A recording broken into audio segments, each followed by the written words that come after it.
Hey guys, this is the Minwax natural pine colored wood putty here.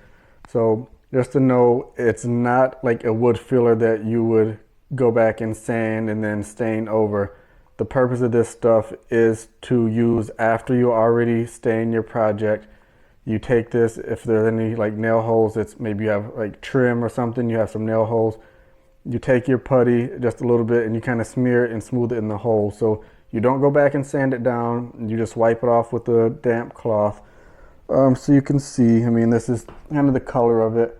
They said the stuff stays pliable. So just know that when I first bought it, I was actually looking for something I could sand.